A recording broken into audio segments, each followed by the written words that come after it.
Ladies and gentlemen and assembled company, welcome to the World Storytelling Cafe.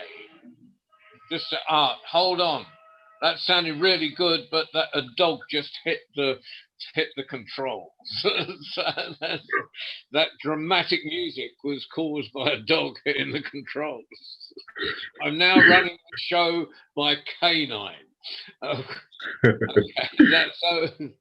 Ladies and gentlemen, assembled company, welcome to World Storytelling Cafe and connecting the world by story. And this is the second week when we're exploring African storytellers. And through the show, we will have people coming and going. Shola Story is with us at this minute.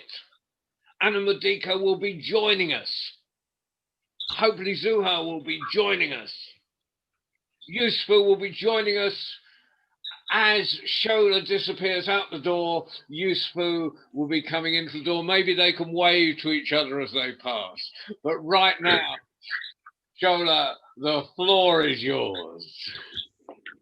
Thank you so much. Thank you so much. And greetings, people. I greet you in the language of Swahili to say Hashima, which means respect. And if I was to greet you in Yoruba, which is the language of my own heritage, then I would say Ekaleo because it's evening. And I would say Shalafieni. And to which people would respond, Adupe. Can you say Adupe? Yep. And Adupe, it means thank you, but it's like saying thank you to the Almighty for my good health. So it's interesting that we're here talking about African storytelling because African storytelling is so firmly weaved into the cultural output of Africa that often the way in which people greet each other, the daily interactions, take on a kind of story form. So a person might greet somebody, they will first of all say, "How are you? How is your health? How is your family? How are the children? How is business?" And to which there are almost ritual replies. And then in traditional time, they would break kola nut and then they would eat the kola nut together before they actually got to the point of their visit. So this is something that was, I think, ubiquitous throughout most of sub-Saharan Africa, certainly in West Africa. Anyways, something, a variation on that theme. And people, when wanting to broach a subject, would often tell a story in proverbial form. Perhaps if a king was about to act rashly, the person speaking might say something like, "It is on mind to test the depth of water with both feet, with both feet." So rather than saying, "Do you know what? Don't go and do that, mate, because if you do it, you're going to get messed up." They would say something that would cause the king to think, something that would lead to some kind of wisdom. And there's a very sweet little story, actually. It's a very short story. I may tell you another one too, but this short story is about death. And I've learned in the West. I was actually born in the UK. I grew up in a northern town, Manchester, and in Manchester, and also subsequently in London, in other places in the UK. Hey, hello. Yeah, I'm just about to tell a quick story. So I noticed that when that death is something that people do not speak about. And even if people do speak about it, it tends to be in hushed terms, like, "Don't talk about that," and so on and so forth. And I found it amazing because it's the one thing that is inevitable. It is going to happen. We are all one day going to be the ancestors.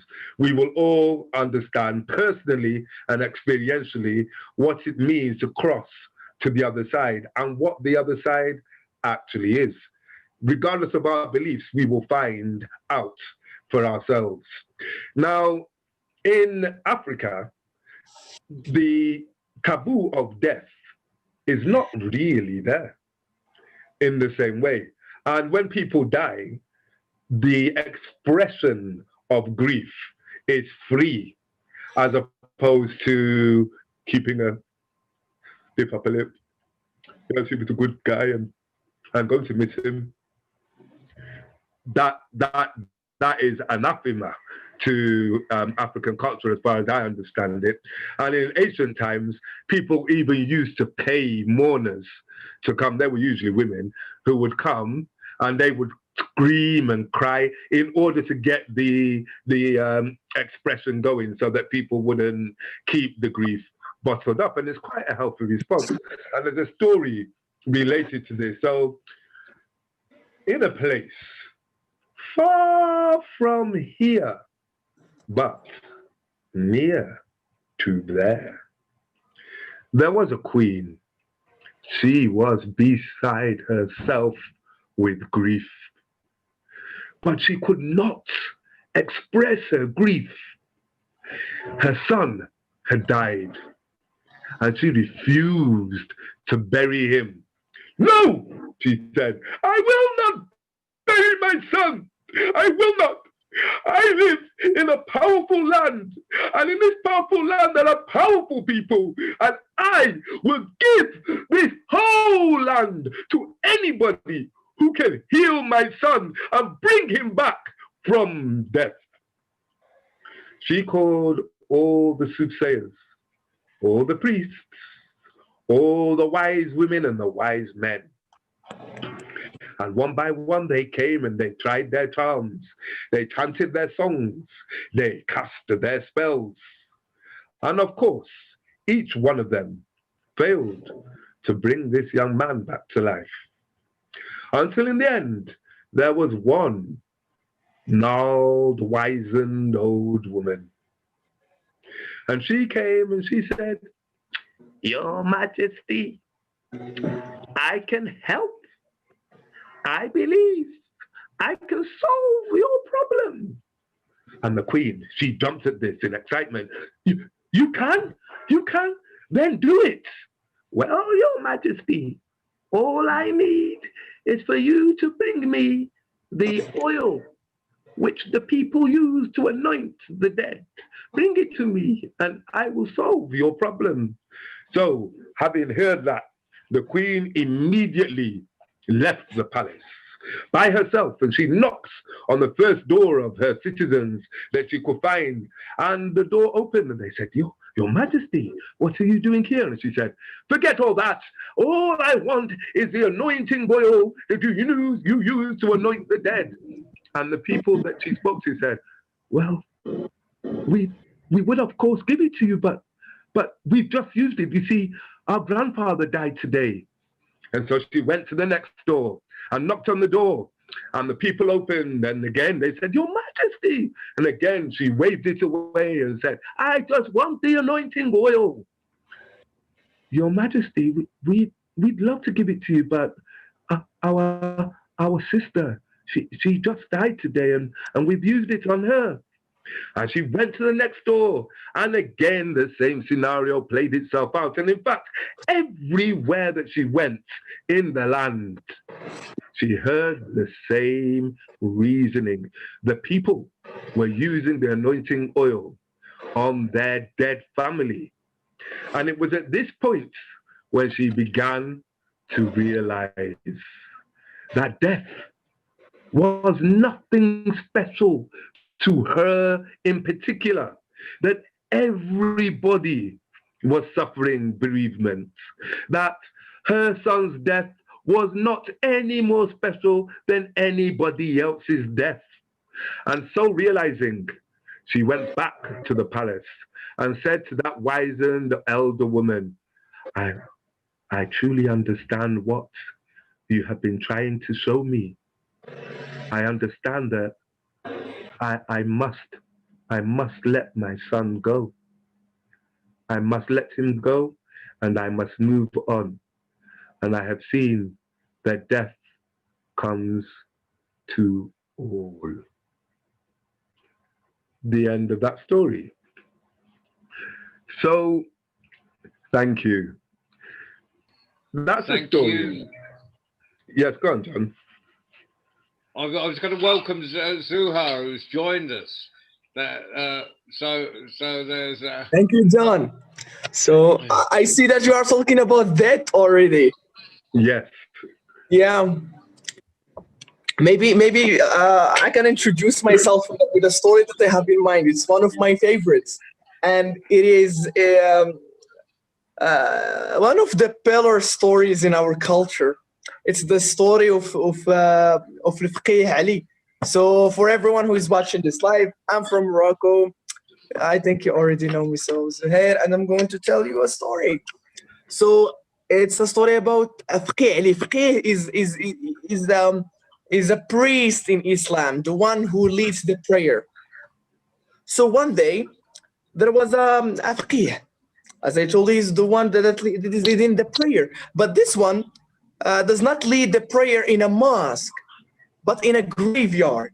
So in our culture in Islam, when someone dies, his people and people that know him, and even if they don't know him, they will pray for him. So his corpse, and people pray behind his corpse. So our Faqih will work in the graveyard, pray for people, and also help their families to dig the grave and help them bury their dead people. So this one was not making a lot of money because it was a small city. Not a lot of people die every day, so it was not making a lot of money. It was not a good business for him. But one day he went to the graveyard and he kept waiting. So he went there at 6 a.m. It's already 7 a.m., 8, 10 a.m.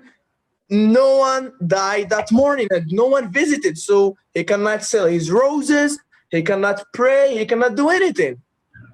So he waited for the midday. It was already 12, let's say 1 p.m. No one died. It's already 5 p.m. It's already 8 p.m. and he needs to go back home. So our Faqih went back home with empty pockets. He was disappointed that night. His children, his wife, and himself slept with an empty stomach. The next morning, he went to the same graveyard and the same thing happened. He was just there waiting patiently for someone to die. But no one died that day as well. The third day, no one died. Here, he started feeling like he was desperate for people to die. But here, he went back home. He saw that his children are hungry. 3 days, not eating a thing. And his wife is nagging at him, man, you are the man of the house. You should be the provider. Do something. I mean, even the neighbors, they don't want to give us anything. I mean, we are already in debt. You should do something.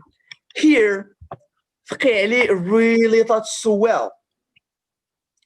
And he actually thought of something, a saying by Sinbad. So what Sinbad said once, that a dog that is alive is better than a dead lion. And death is better than poverty. So he wanted to put an end for his own life. So he took a robe from his house and he said farewell to his children and his wife. And while he was going out, he said farewell to his wife. His wife said some prayers for him. May God make you rich today. May God make you meet some good people today. So he went to the forest. He was crying because he was going to put an end for his own life.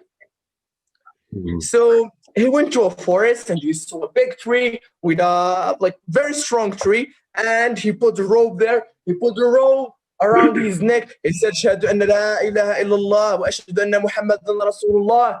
And then he threw himself, boop, and the branch in which he put the rope broke down and he fell on his buttocks and he said, "Oh my goodness, even death does not want me. Life does not want to give me, and death does not want to receive me. What should I do?" And then he started listening carefully, and guess what he heard? It's the water. And he understood that there is a river nearby. So he does not know how to swim. He would throw himself in the water and he will sink. So he went there. He was looking for a like a cliff, and he threw himself in the water.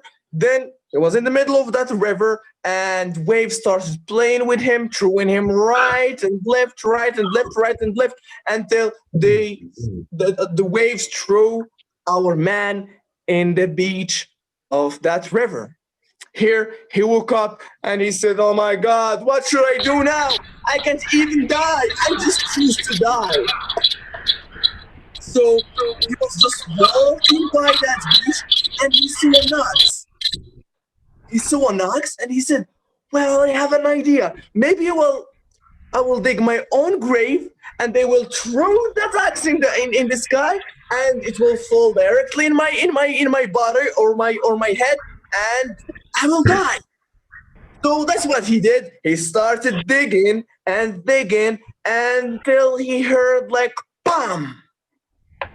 Wait a minute, what is this? Is it a rock? So he was on his knees and trying to remove the dirt from what he hit with his axe, and he saw a box. He opened the box and he found a chest. And guess what? Here is where our man gets rich. He opened the box and there are a lot of golden coins there. His eyes wide open and himself crazily. "I am rich now. I'm going to buy houses. I'm going to own a palace. You know what? No, I'm going to buy a very big piece of land that belongs to me. I'm going to do this. I'm going to wear fancy clothes. My children will get to travel. I will get to travel myself. I will go to Hajj. I will go to Mecca." Just by himself having this discourse. And then he put that box under his armpit and covered it with a jalaba. A jalaba is a long Moroccan dress. He covered it with a jalaba and put it under his armpit, and he was sneaking out of that forest. And then he heard, "Hey, old man, come here." And he saw a very scary thief, all in black, like having a dagger in his right hand and a baton, a very bad baton in his left hand. And he told him, "Me? You want me?" He said, "Yes." "Okay, sir, I'm coming." So he was going towards that man and told him, "What are you doing here?" He said, "Well, I was just passing by." He said, "Look, you should consider yourself lucky because I am a thief and I would have robbed you, but you look very dirty, you look very old and miserable. But I want to ask you if you have some lemons, if you have some water, because I'm thirsty." I told him, "No, I don't have water. I only have some oranges." "Yeah, orange has water in it. Give me 2 pieces." I told him, "It's not orange. It's lemon, it's sour." He said, "Well, I don't care if it's sour. I want to drink something." I said, "No, it's just some chestnuts." "Chestnuts?" "Hey, old man, are you trying to fool me? What are you trying to do right now?" I told him, "Okay, let me be honest with you. I don't want to die. When I was here, I was trying to kill myself. But it happens that I found a chest, and that chest was full of golden coins." "Golden coins? You should split it with me right now." He said, "Okay, let's split it." And then they both of them sat on the ground and they started splitting. "Okay, 1 golden coin for you, 1 golden coin for me, another one for you, 1 for me, 1 for you, 1 for me." And then the thief told him, "Old man, why are you splitting on 2? He said, "Well, there is only you and me." And he said, "Don't you see my dagger? Doesn't it deserve a part?" He said, "Okay, so 1 for me, 1 for you, 1 for the dagger. For me, you dagger." He said, "No." "And the baton? Doesn't it have the right in that money? Because it will kick your ass." And then he told him, "Okay, 1 for me, 1 for you, 1 for the dagger, 1 for the baton." I told him, "You know what? You are going to go and you are not going to get anything. He said, okay. And he left, and he was just like grieving for the money he lost. And then he stopped in the middle of the forest. Wait a minute. You came here to die, and when you found that money, that treasure, now you are afraid of death. Be a man and go and get what's yours. So he kept sneaking back to where he left the thief, and he saw him. The thief was so overwhelmed with the money, trying to count how many golden coins are in that chest. And then he told him, "Hey, thief!" And he took a very big piece of rock and he smashed his head with it. I'm sorry if you are eating, I'm sorry if you are underage, but he smashed his head. Then he took back that money and he kept sneaking out of that forest. And then, as he was sneaking out, trying to go out peacefully, someone stopped him. "Hey, old man, come here!" And he saw a very scary hunter. He works in that forest. He's not someone to joke with. He really immediately understood that the forest belongs to that hunter. He told him, "Old man, why are you here? Are you trying to hunt in my forest?" He told him, "No, not at all. Not at all. I'm just taking some clothes for my children." He said, "Well, show me. I'm sure you have a rabbit there or some birds that you are hunting." He told him, "No, it's just clothes." He told him, "Show me." Then the old man told him, "Well, let me be honest with you. I don't want to die." And he told him, "I found a chest full of golden coins. We can split it." He said, "Okay, one for me, one for you. A golden coin for me, a golden coin for you." He told him, "Why are you splitting in two? Don't you see this arc and bow? Don't you see them? They deserve something. They deserve a share." "Okay, sir, as you want. For me, for you, for the bow. Me, you, for the bow." Then he told him, "No. Don't you see that my horse needs another share? It's for, you know what? Just leave. Otherwise, I will kill you." He said, "Okay, there is the chest," and he left. But here, he was really sure that he is going back. So he just left for some time. He was hiding behind the trees. And when he saw that the hunter was really thirsty, he went to a well and he went down to the well and he left all his things on top of the earth. And then he went there and he took a piece of rock and he told him, "Hunter," and I'm going to say in Arabic, in English means, if you want it all, you lose it all and you stay in the bottom. And he threw that rock and that hunter was with a smashed head in a well. So our man, our faqih, took that money and he went back. So when he was outside of that forest, he was nearby his city. So the cities in Morocco back in the days were surrounded by a very big wall to protect them. And there is the main entrance of the city, and there are royal guards there. If they saw him suspicious with things under his armpit, they will tell him, "Give us what you have." If it's a treasure, they will take it, and they will be penniless again. So what he did, he went to the graveyard in which he works, and he tried to find the oldest grave that he can find, so people will not go there and just cry over their friends or their family's graves. So he found a very old grave and he put that money there, that chest full of golden coins, and he took 2 golden coins, went back to the city, changed them into real money, and he was doing peacefully. He bought things for his family, a lot of food, a lot of clothes, and he paid back his debts. Now he started being comfortable in his life. So a couple of days passed and he is ready to get the rest of the money. So he took a bag and filled it with vegetables and fruits. So when he's back to the city with the money, people will not take him as a suspicious person. So he went to the graveyard. So went very early in the morning, 5 a.m. he was there and he was looking for that grave. and he found it, and guess what? There was an old lady crying there, sitting on the grave and crying. Salam alaikum, old lady. Wa alaikum salam. He told her, do you want me to pray or recite some Quran over this graveyard? She was crying, told him, no, sir. I don't need that. Just leave me alone. He told her, I mean, you should not cry. No, just go away.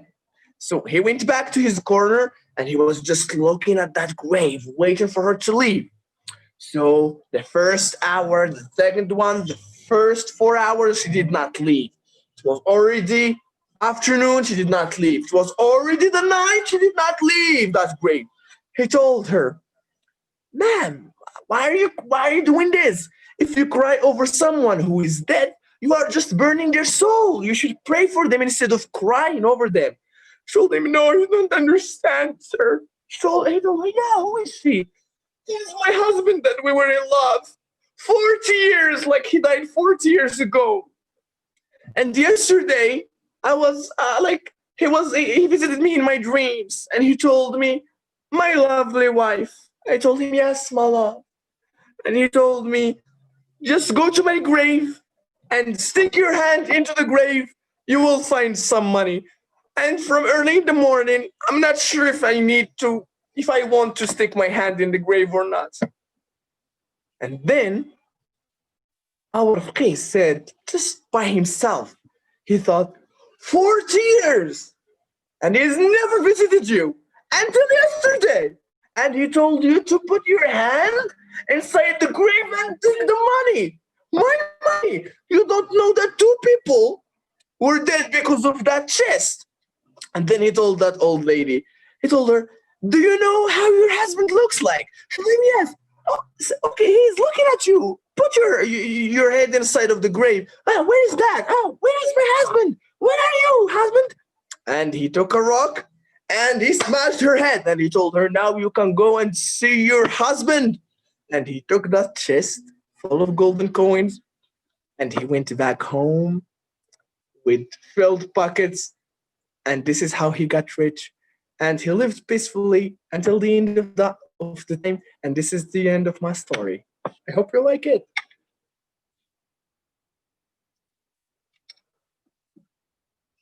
Good? No feedback? Yeah, I've got feedback. That was a great story. That's a great story. And he certainly wasn't short of dead bodies by the end of the story. No, he certainly wasn't. He killed the lady, so she was there with his husband. I mean, it has a very harsh end. You don't want the old lady to die, but I mean, I'm just saying the story as it is. This is just as you were told. Shola, yeah. Well, are you going to carry on this theme, or are you going to change the tack? Well, yeah. Before you start, Ali, can you keep an eye out for Anna Madika and Yusufa, who will be joining us soon, I hope. Thanks. Sorry, Shola. Just guys, to let you know, I need to leave by 18:45. Ooh. Perfect. We're doing today in 2 shifts then, so everything works. Okay, well, I'm thinking of sticking to the same theme, because death is in fact a new beginning. And in that story that Zuhair just told, I was mindful of the fact that many of the people who gain riches in this world often do so through dubious means, and that story certainly seemed to underline that reality, you know. But also, thinking of it in a meta way, it also speaks to something about striving and having to overcome difficulties and being able to draw upon one's own resources as well in order to reach a particular goal. There is a story. Actually, it was a question that I was asked by an Ashanti man from Ghana. He said, If you were on a plane, as in the Serengeti or somewhere like that, and you were treed by a lion, how would you get down and get away? Assuming that the lion was willing to stay there and wait for you to come down rather than just going about its business. And he then told me that there was a story related to this, and I've adapted the story and rewritten it, and I've called the story Densu's Journey. And I'm going to tell you because it has a take on the life and death theme, which is, well, I'll tell you, and then you can see for yourself. So, Densu was taking a walk on the plain in Africa. It was a lovely, beautiful day, and he was just chilling. And then he saw something that looked very strange. You see, it was a mound, and the mound was expanding and contracting. He had never seen a mound do that before, so he moved a little bit closer and then saw, to his horror, that it was not a mound, but it was in fact a lion. And then he did what most of us would do. He turned around and he ran for his life. And the sound of his feet woke up the lion, which had up to that moment been sleeping. And the lion chased Densu. And Densu, he ran to a tree. He found the tree. He climbed up the tree as fast as he possibly could. And in the tree, he panicked. This lion is going to kill me.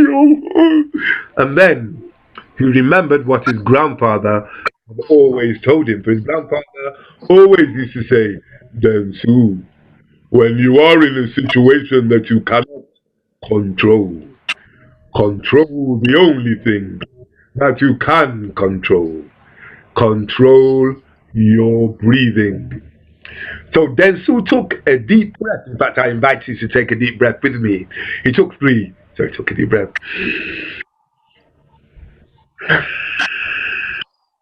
And then another.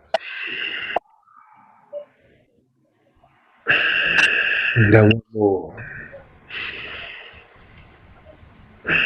No.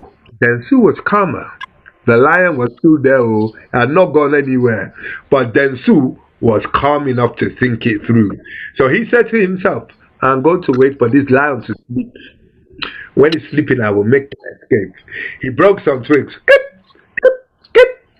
And collected them because cats can be tricky. And he wanted to make sure the lion was really sleeping. So after some time, the lion slept. Densu looked at the sleeping lion. And he threw the twigs.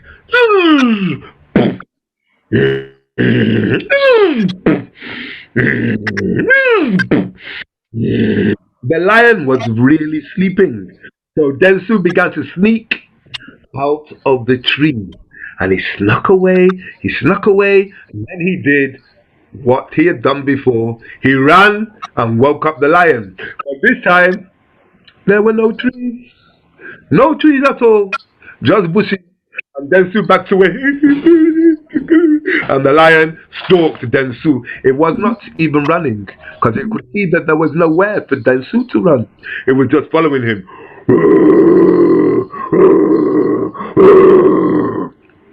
Densu was filled with fear, and the voice of his grandfather came to him again, and he remembered that he should control the only thing he could control, his breath. And so he took a deep breath, but we won't do it again.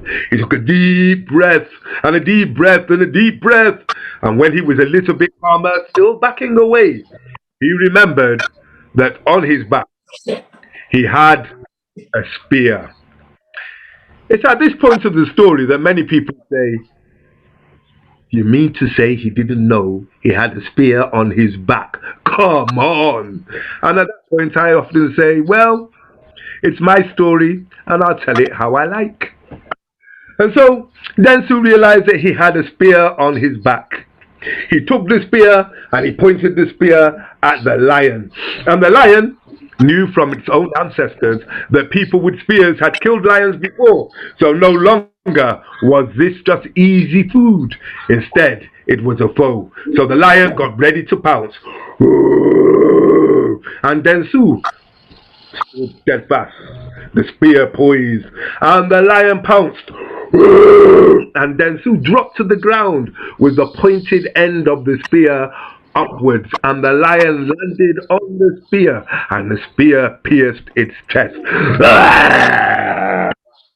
And so, Dentsu killed the lion. Now I have to say that if the lion had written that story, it would have been Dentsu that died. Think about it. There is also another ending. Dentsu looked at the lion. The lion looked at Dentsu. The lion got ready to pounce. Then Dentsu did something strange. He stood up. He held up his spear. He looked up into the sky and he said, "Ancestors! Ancestors, this lion and I are from the same creation. Ancestors, why must I kill this lion?" And then he made a very strange sound.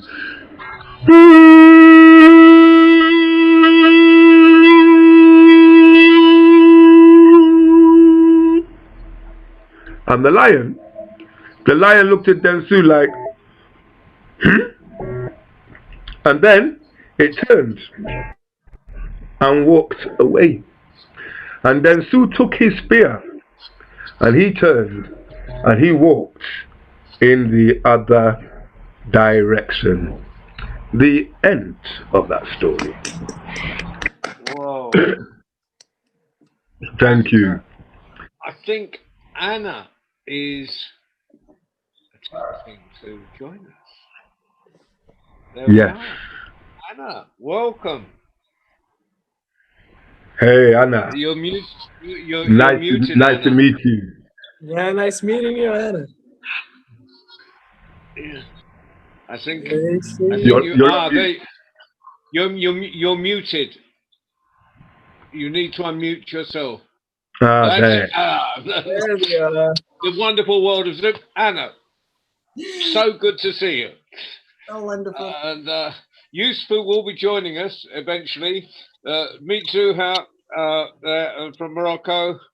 So Shola at the top there, well, on my screen. And Liz is in New Mexico. Wow, Liz is amazing. next door getting my dinner. So, Zuhar's got to leave us in a minute, I think. We've been actually doing the stories have gone in odd directions this last 2 weeks. Last week they were talking about sort of women in stories and attitudes to women in stories. This week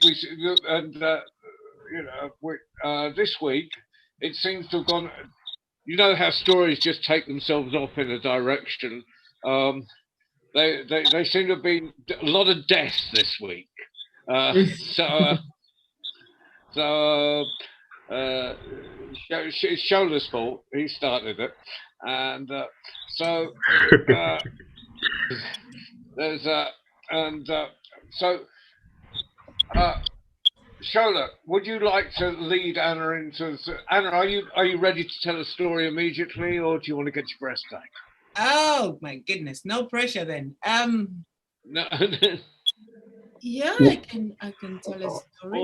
Well, shall I tell you a little bit? Shall I tell you a little bit about what we've been doing and where it's been going, and perhaps a little bit about why? So we've told a few 3 stories, I think, about death in different ways, but the reasoning behind it really is just that death is part of life. and that in the Western culture, death is often such a taboo, even though it is inevitable, that people live in fear of this aspect of the life cycle.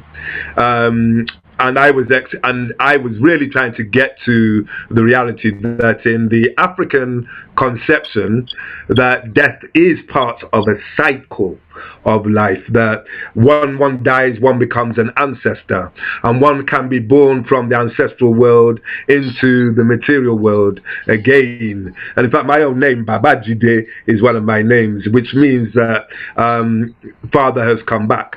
And actually, uncannily, I look exactly like my grandfather, actually, the person I'm supposed to represent. But we tell stories in order to create a consciousness of realities that may be difficult to apprehend in straight prosaic form. But with the metaphor of stories, it is easier to grasp that which is spiritual or liminal or ephemeral, because stories live somehow in two worlds. They live in the material world, but they have their feet firmly planted in the spiritual world too. So through stories, we can communicate with that aspect of life in a way that we cannot if we just talk about belief or religion. So that's really where I was going with the idea of death.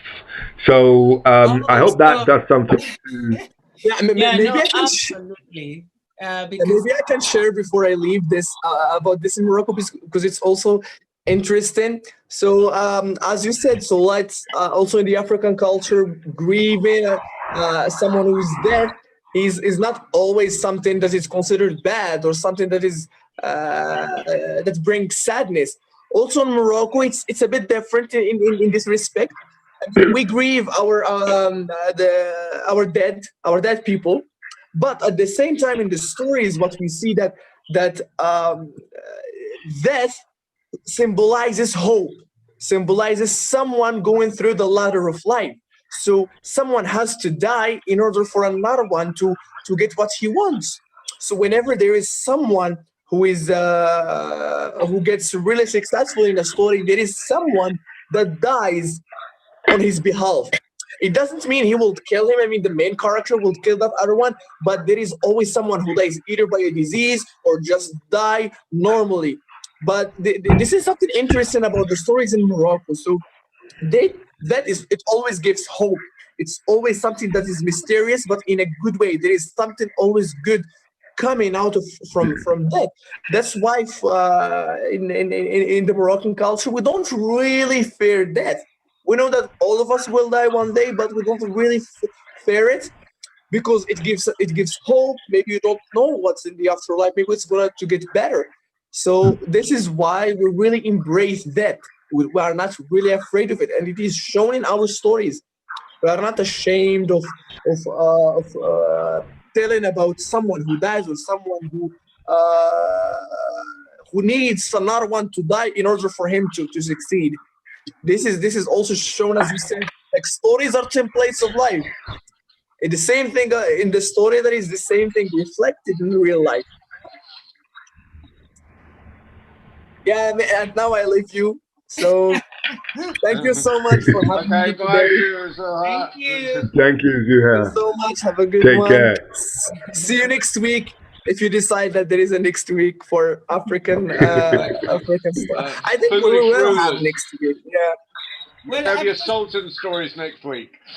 Yeah. Anna. Yeah. Maybe Sultan stories, kings and queens. Interesting. Oh, I might join that one. That is Good, yeah. Kings and Queens of Africa. Yeah. All right. Have a good one, everyone. Thank you so much. And you as well. Take care.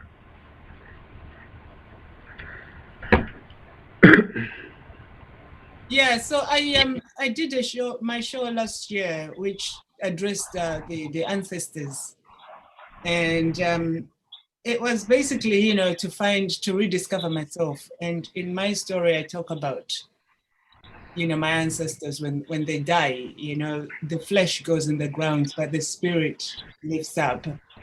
And I was trying to get my audience to understand that, they could become part of an ancestors world as well one day. They will become part of the ancestors world. And I wasn't sure how perhaps the British audience were gonna relate to that, but they took it really well and were quite fascinated to know that when they die, that's it, They thought it would be amazing to know that when you die, you become an ancestor, you become a special part. And in my country, at the funerals, there's always the joker, the person who goes around dressed like the person who's just died and behaving like them. And you think, at a funeral, you're supposed to be serious and people are supposed to be grieving, but there's somebody's job is to make people laugh, to remember that person. But the grief is really deep, when we cry, you're losing. You're not going to see that person every day, but I think we all know that sometimes even when you're walking in the street, there is a brush with the wind that is just a little bit unusual. And for me, I always think that's a connection with somebody. Or you feel when you get to a place, you feel there is a sense of having been there, but how?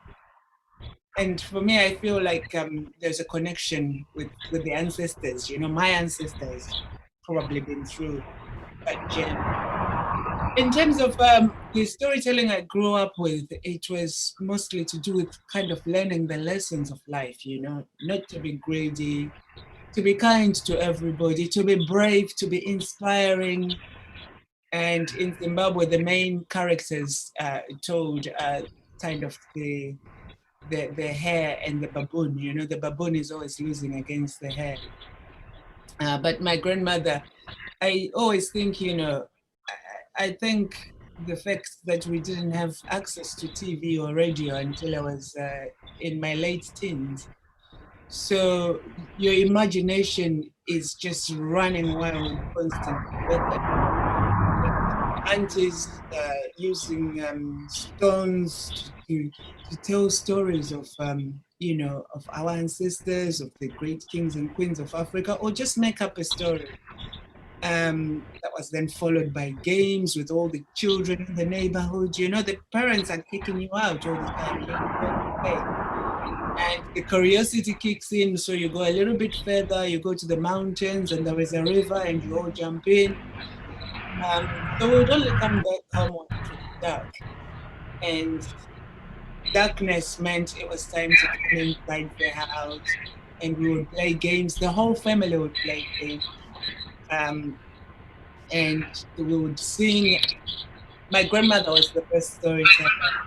I knew it was very inspiring. So she would tell us stories, but she would start off by doing the call. I don't know if every single culture have a call for telling stories, but in Shona it will be Paivapo, Paivapo, and gradually the calls come in. Zepfunde, Zepfunde, Zepfunde. So as the children in the family, we would should do this call and response until we were all engaged, by Zepfunde, Zepfunde, Zepfunde. And then the story would start. So, is this the time to tell a story? It is it's a perfect time to tell a story. Okay. Well, Paivapo. Then you say Zepfunde. Paivapo. Zepfunde. Paivapo. Zepfunde. It was the year of the drought, and people were starving. For months, there was nothing left to eat. And the children were getting more hungry, more weak. But as they listened to the adults, they heard of a place over the mountains where you could go, and the grass was green, and there was fruit in the trees. One day, all the children woke up one night and they plotted to leave the village, to go and find this place where there was food, lots of food. From the eldest child to the youngest child, they walked for days. And finally, they could just see a hut in the distance. And they started walking fast because they knew they were getting somewhere. When they arrived at the hut and knocked on the door, an old lady opened, and the children looked at her. She only had one tooth. And she invited the children in.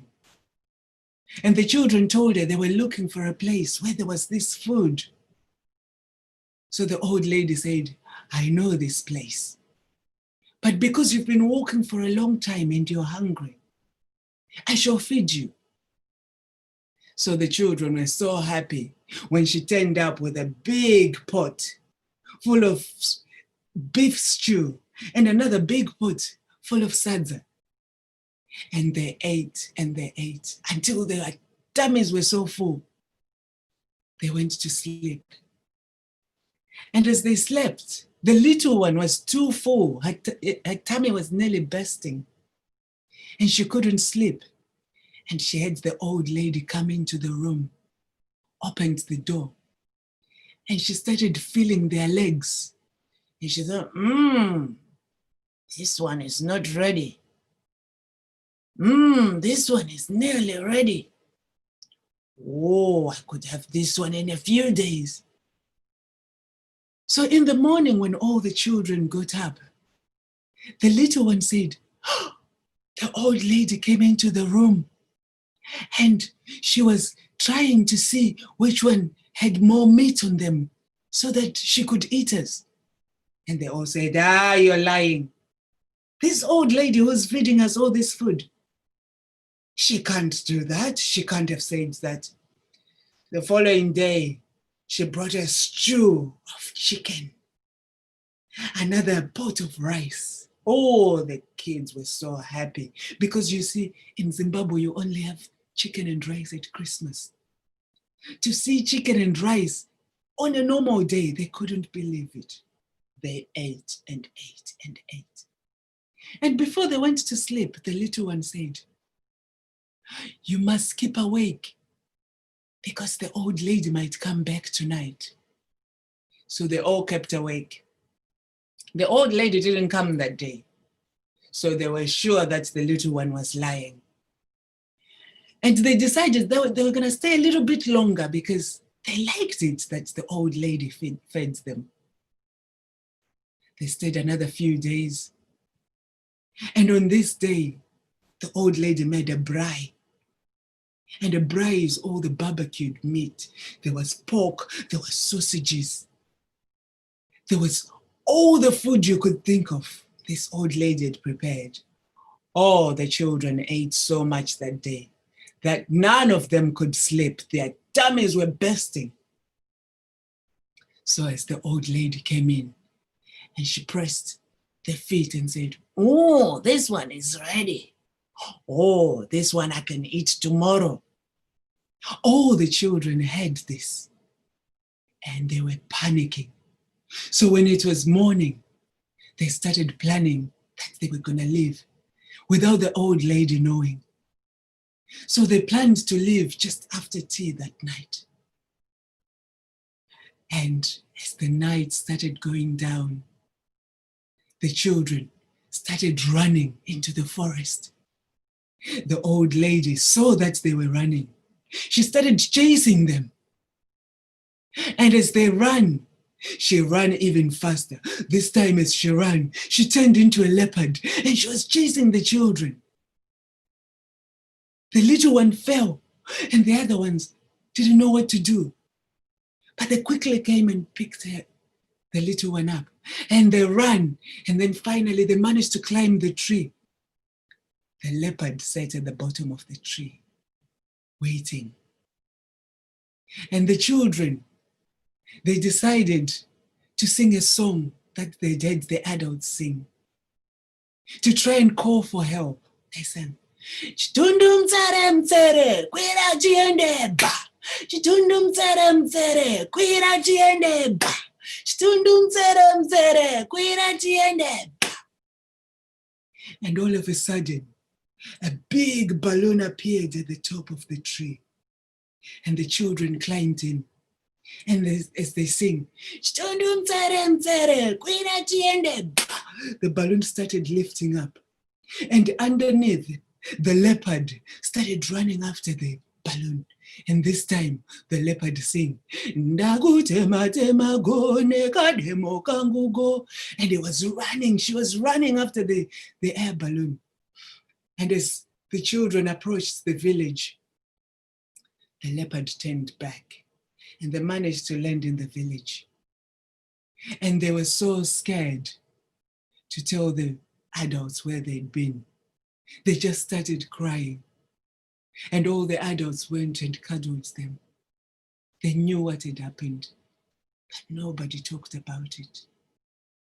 From this day on, the children listened to what the adults say.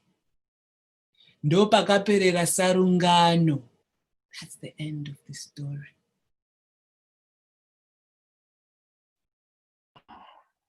Fantastic. That was a fantastic story.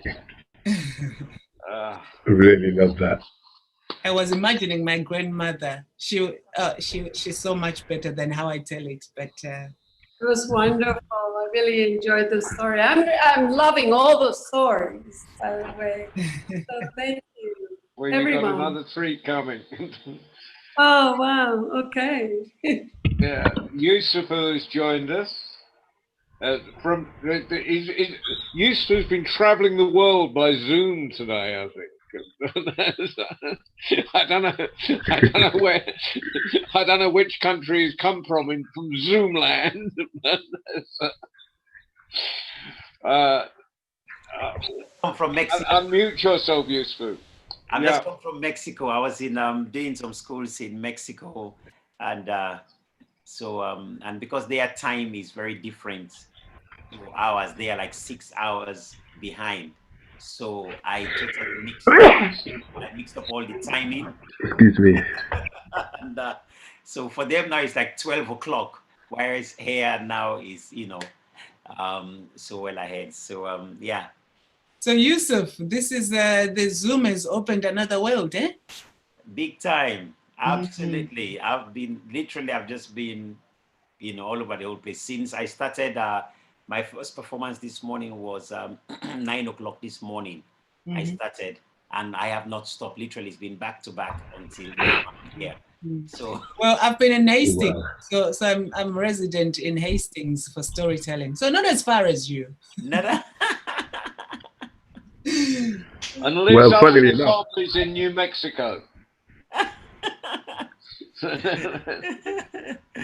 Awesome. What I like.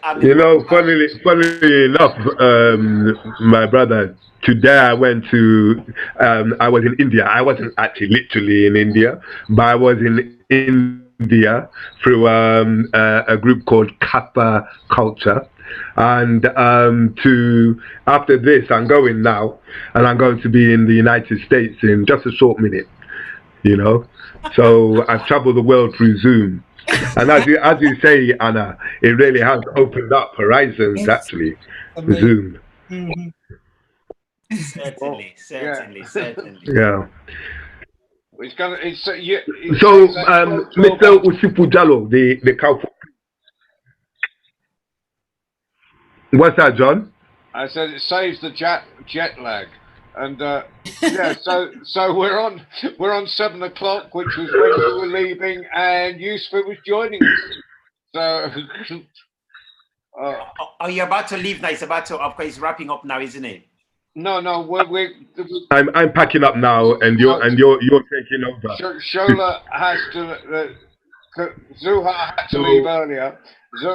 But everyone's coming in shifts.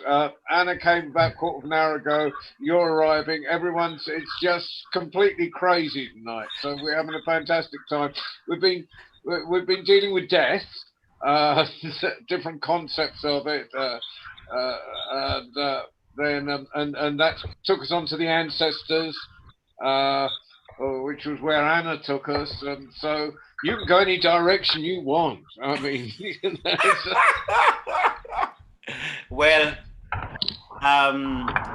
well, the direction I'll take you.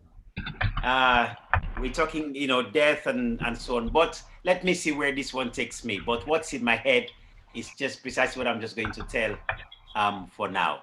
Please forgive me because my throat is very tired because I've been on it for so long. Okay, but this is it's a story which I like very much. That was told to me. I think I was maybe 6 years old when I was told this story. Again by my grandmother. Listening to Anna talking about her grandmother. It's really important that we, they're living through us. Their DNA, as we say, the blood. Last week we were talking a lot about women and what women mean in the in storytelling, and seems like this is a continuation of it. But again, another big influence in my life was my grandmother. Well, Grandmama Fueri, she shared this story to me. The king, Mr. Shola is typing away, isn't he? yeah. And I'm not on mute. Oh dear. Sorry about that. I'm now going, so no more clickety clack. Take care, people. Hasima. Nice to meet you. Cheers. Well, in this town, there was a simple rule. A simple rule. And the rule was that every single day, people go to the farm to work. But before the sun sets, everybody must leave the farm to go back home. Everybody. Because surrounding all those farms are forests and caves and holes and all those stuffs where a lot of other Jinais live. Now, when you say Jinai, I know we'll say genie and so on, whichever we call them. Or people may say spirits, but they live there. You have the spirit of the chimpanzee, the spirit of the baboon, the spirit of the leopard, the spirit of lion. All of them, they all lived in there, one way or the other. So it is said that by the time before that sun sets, everybody must leave to go back. You must show and leave the place because those other ones, that's their time. They are also coming home to rest in that forest and in all those caves. Well, simple rule. So every single day, people will go to the farm, they will work or they will harvest, and then after that, they will make their way back to their homes. And as they will make their way back homes, there was an old woman. And this old woman, she had a dog. And everywhere she will go with this dog, and the dog will protect her. But she was so old, she had no farm. So what she would do every day is to go to the farms where everybody had done their harvesting. She will go and harvest the remaining rice stalks that were left on the farm. She would harvest this rice and then she will go home, thresh the rice, clean the rice, boil it, cook for herself and her dog. This is what she will do every single day. She went to the farm this day, and as she went there, she realized the sun was all the way up, like high up. She thought, you know what? I'll harvest. The sun is up. I'll just go to the little abule over there.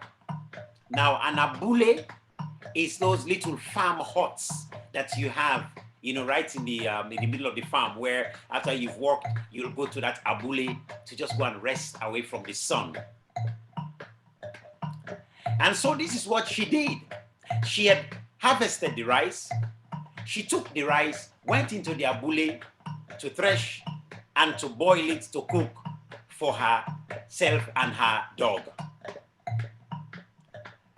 But as she went into the abule, she had a mata odo, what we might call a mortar and a pestle. We say mata odo. And so she went inside the abule and started pounding the rice. And her dog was laying outside. And she carried on.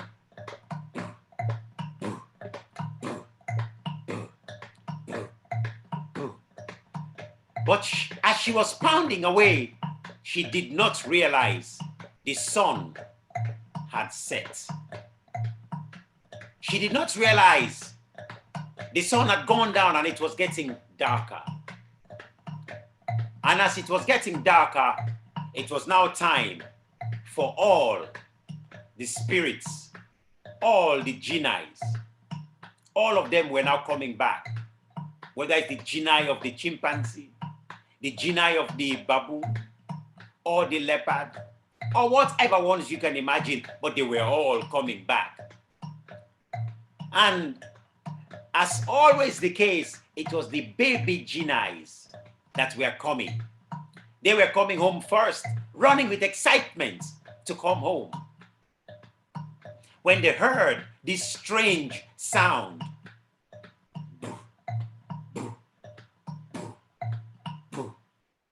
and the baby jinnis, they asked, Nankana yon kabankanka wegede wegede tiga, nkana yon kabankanka wegede wegede tiga. They're asking, who is pounding in that hut, whose wrapper, the sarong, is going wegede wegede?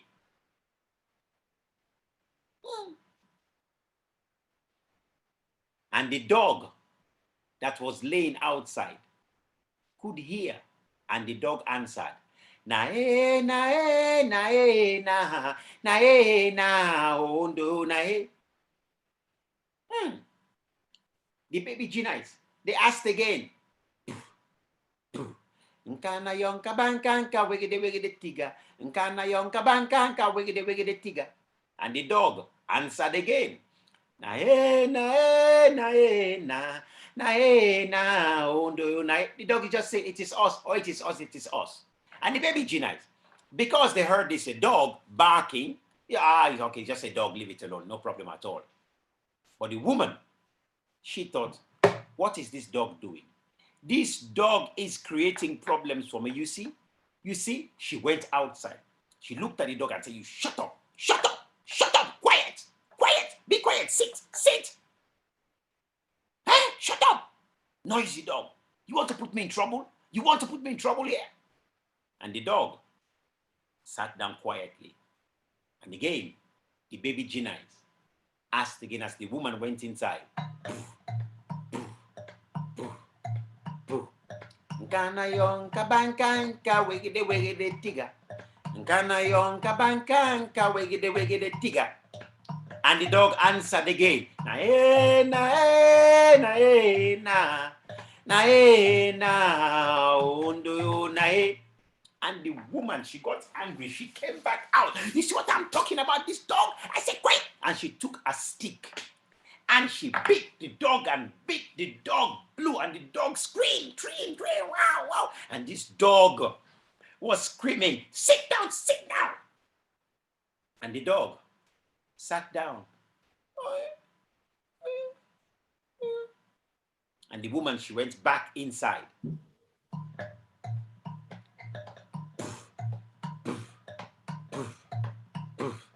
Nkana yon kabankanka wegede wegede tiga. Nkana yon kabankanka wegede wegede tiga.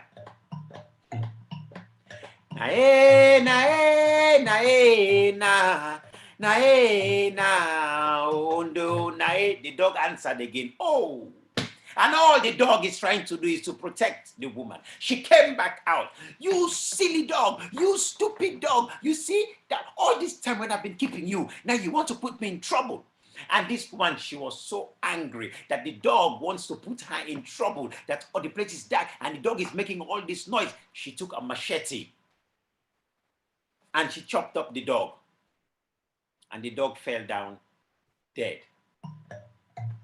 She went back in. Poof, poof, poof, poof. Nkana yon kabankan ka wigide wigide tiga. Nkana yon kabankan ka wigide wigide tiga. Na eh na eh na eh na na eh na undu na eh. The dead dog answered. And all the dog is trying to do is to protect this woman. And she came back out. I cannot believe this dog is what? This dog is full of witchcraft. This dog is full of witchcraft. I cannot believe this. The woman, she was so angry and so upset. She took a fire, lit up a fire, put the dog inside and burnt the dog down to ashes. I'll teach you, you wicked dog, ungrateful thing. All this time that I've been teaching you, and sorry, all this time that I've been giving you food, now you're being ungrateful. You want to put me in trouble in this place. She went back in.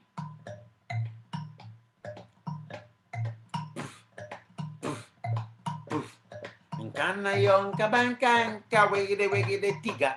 Nkana yon kabankan ka wegede wegede tiga.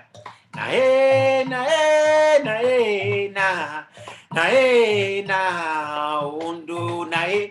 Oh, the burnt up dog was answering. And the woman, she came again. She thought, I cannot believe, you see what I'm telling you, my people. You see what I'm telling you, Anna. You see what I'm telling you, Liz, eh? You all thought I am a wicked woman, eh? You all thought I am a wicked woman. I know, John, that's what you're thinking, that I'm a wicked woman. Ali, I know that's what you're thinking, Stephanie. You all are thinking that I'm a wicked woman, eh? This dog is full of witchcraft. In fact, this is the reason why I am so poor. It was because of this dog. I had a witch right next to me, and this dog, and she went outside. She took and she swept all the ashes of the dog, and she went and threw it away in the river. She came back.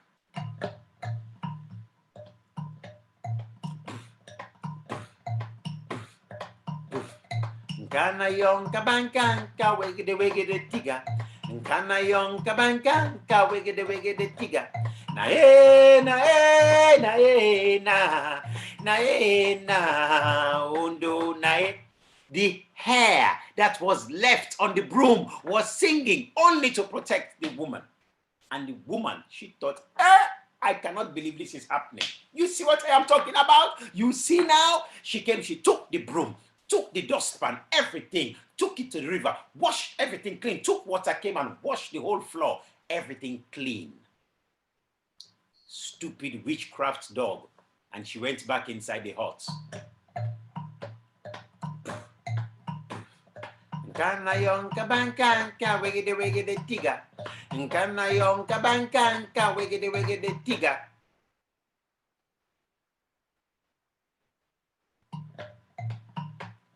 Nkana yon kabankan ka wegede wegede tiga. Nkana yon kabankan ka wegede wegede tiga. By this time, the baby Jinais were getting a little bit scared because they've never heard this kind of sound. But by now, the older Jinais were coming. Nkana yon kabankan ka wegede wegede tiga. Nkana yon kabankan ka wegede wegede tiga. Bigger Jinais were coming. Nkana yon kabankan ka wegede wegede tiga. Nkana yon kabankan ka wegede wegede tiga. Bigger Jinais were coming. Kana yon kabankan ka wegede wegede tiga. Kana yon kabankan ka wegede wegede tiga. Bigger Jinais were coming. Kana yon kabankan ka wegede wegede tiga. Kana yon kabankan ka wegede wegede tiga. Bigger Jinais were coming. Kana yon kabankan ka wegede wegede tiga. Kana yon kabankan ka wegede wegede tiga. bigger Gina's were coming.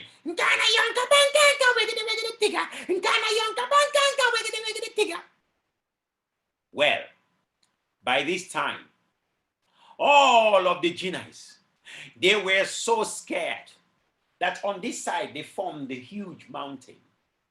On this side, they formed a huge mountain. One was called Everest. The other one was called Kilimanjaro.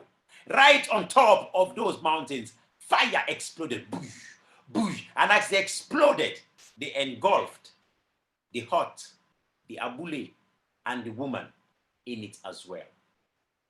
And she was no more. Well, my grandma told me it is important to know that when it is night time, it is my night. But some other animals, some other creatures, it is their daytime. I must respect them.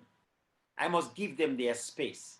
I must allow them to be, because they also are sharing this earth equally with me. That's my story for you.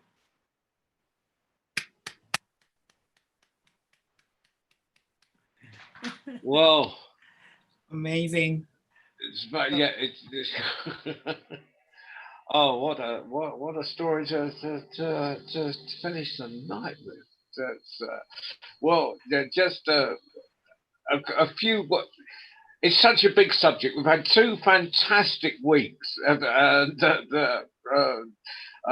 Tonight's been mainly story because people arrived in there. You know, I mean, it was like being at an airport tonight. Sort of was holding up the signs.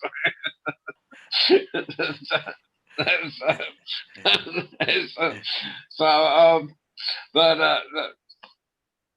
the theme's been African storytelling, and it's so huge. We could do 1,000 weeks on African storytelling, and we wouldn't actually scratch the surface. But now I'm going to ask the impossible from our 2 remaining people that haven't fallen by the wayside or gone to India or the United States or wherever, or returned to Hastings. So, what do you think is the most important aspect of African storytelling, carrying it forward in order to keep the tradition alive? And I'm going to ask both of you that question, and you don't have to give a sensible answer if you don't want to.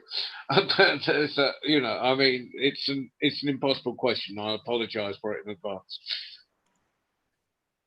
I think it's about keeping cultures alive. You know, it's the same as artists, I suppose.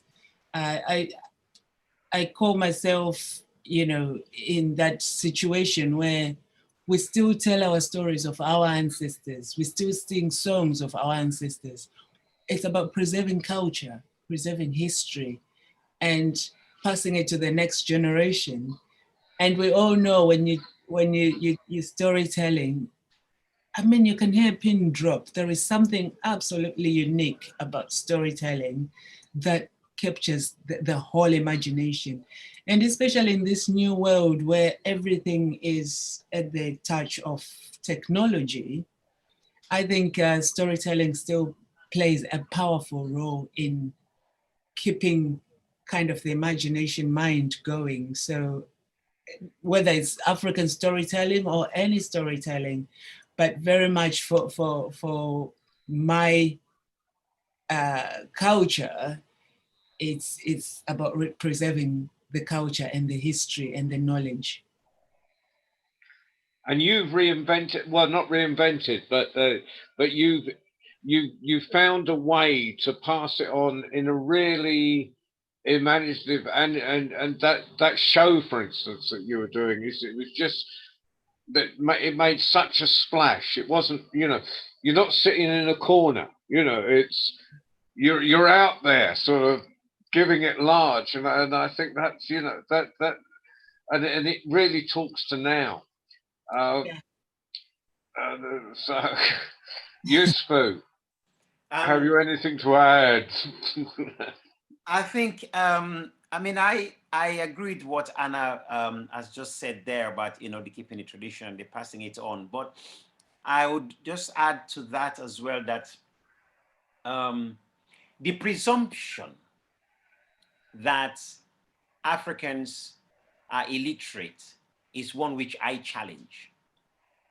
Why do I challenge it?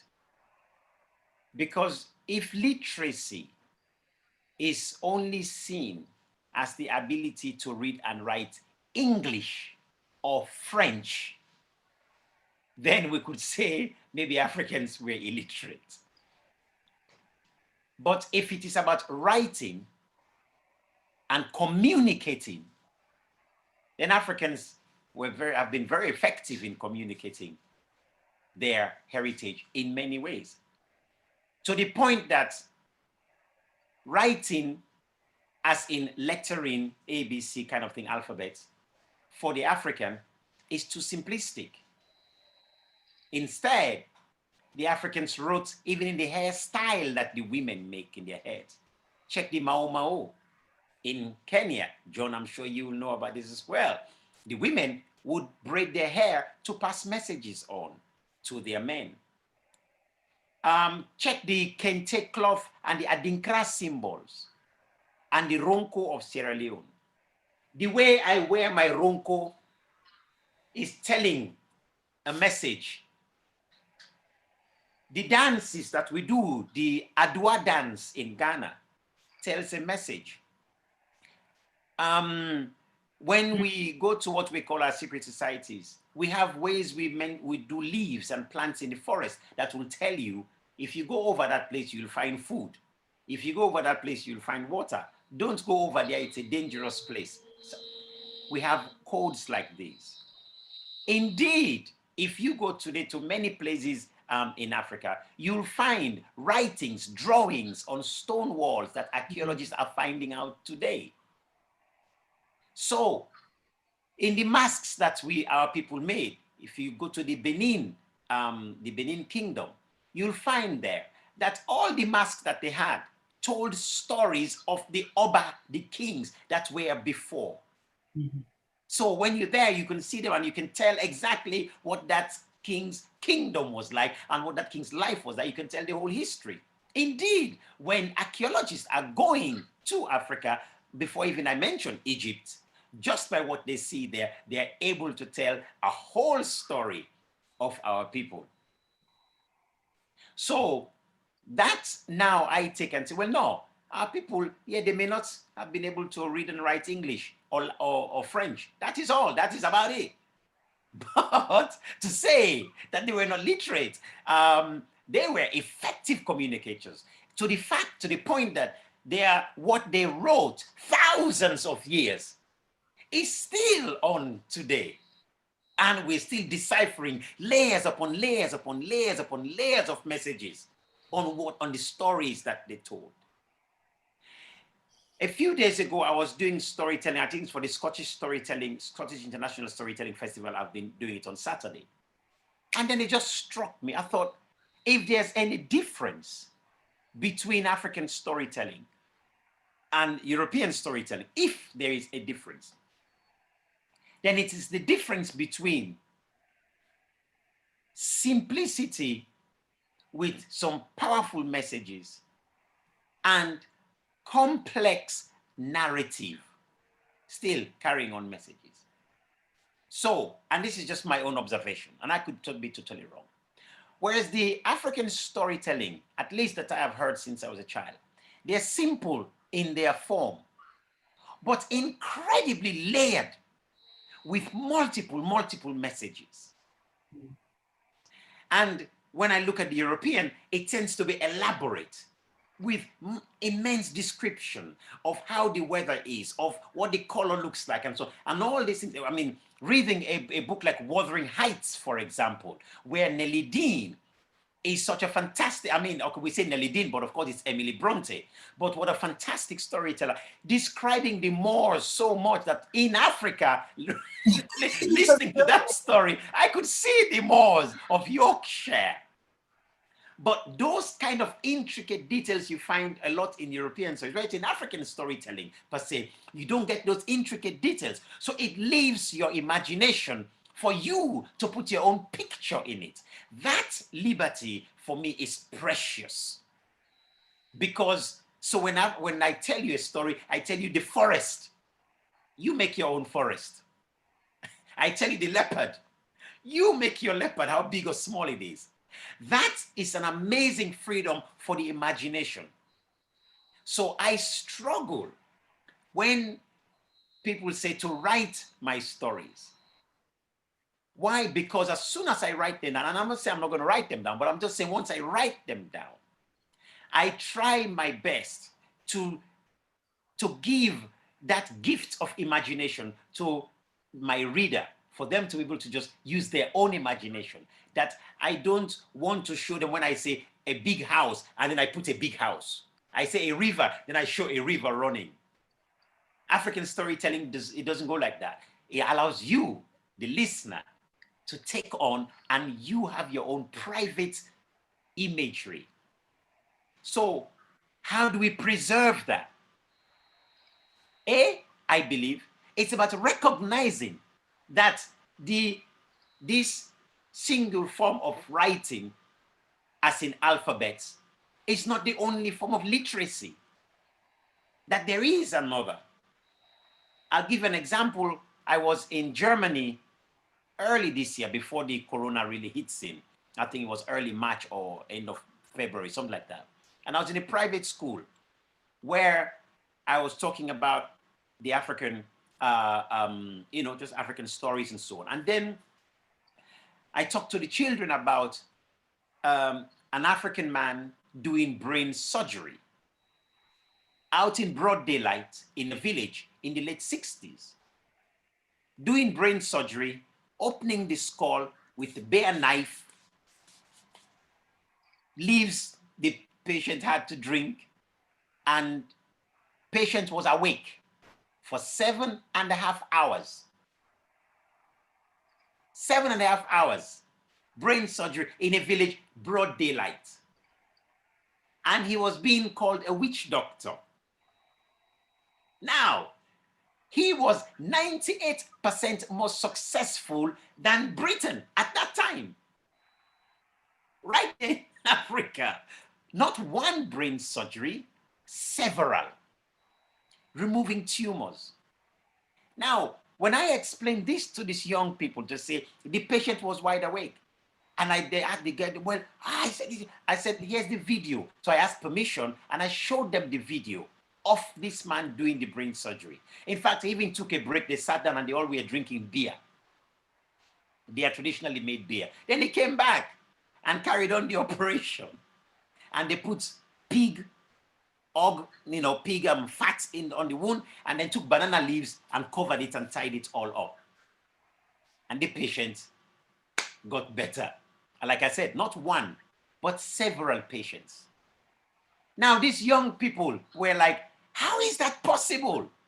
So I said to them, your paradigm says that unless a brain surgeon has a box, a room with white and this thing, that thing, and all this kind of equipment, and anesthetics, unless he has that, he's not a brain surgeon. That's what your paradigm says. But I'm showing you another paradigm. And I think this is what has been the challenge all the time about the single narrative, as one of the writers in Nigeria talked about, about the single story. And so what we are facing in Africa, academically, in many levels, is that our academics have usually thought that it's only when you read Shakespeare and Tess of the D'Urbervilles and Ben Jonson and all these other books that you're educated and literate. And they have totally abandoned. Now what we are trying to do is to say, no, that is also an important level for communicating as well, for communication. And to me, I think that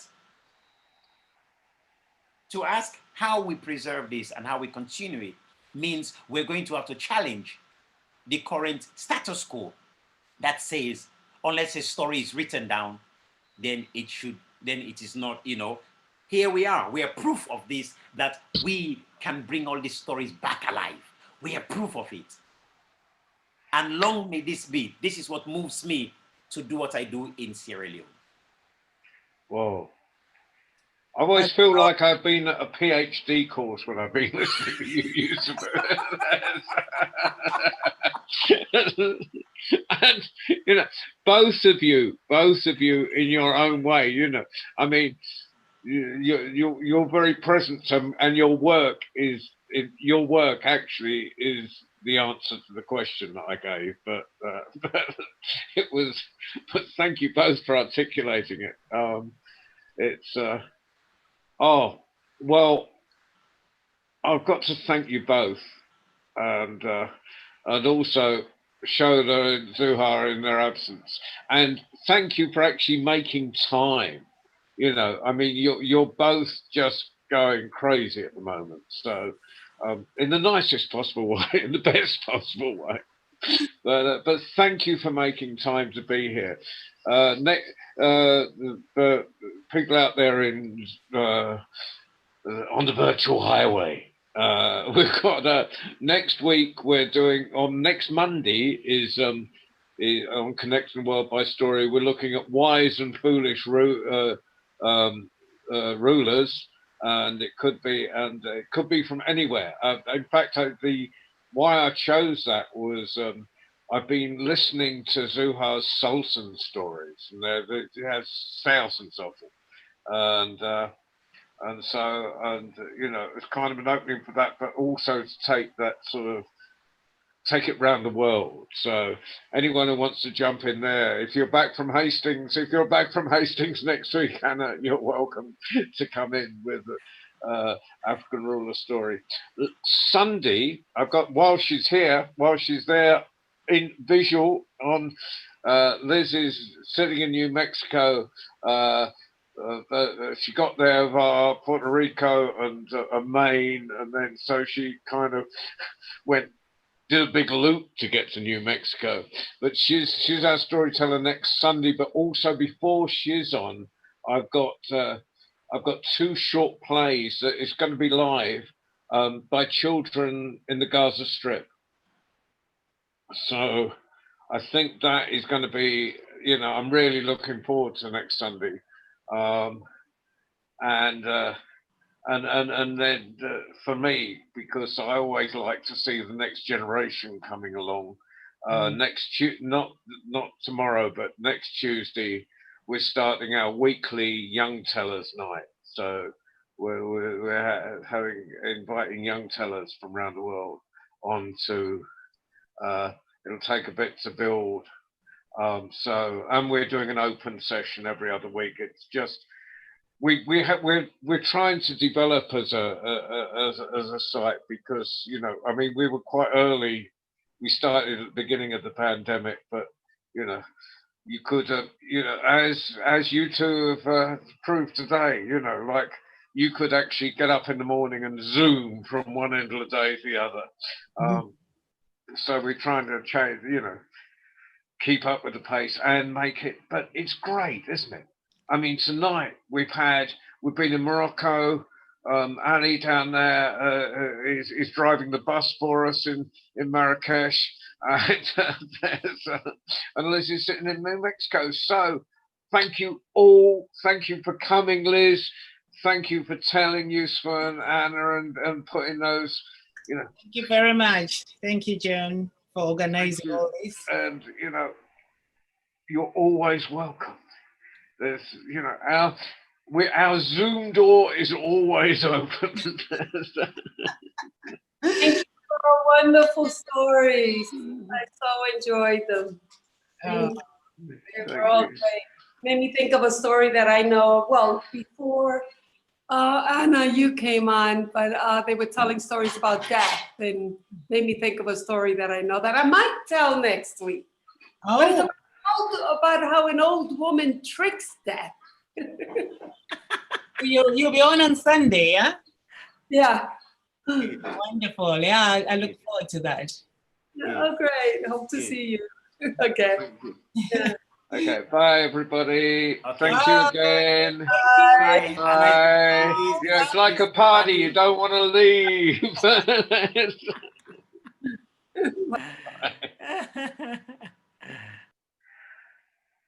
Ah. Thank you, Annie.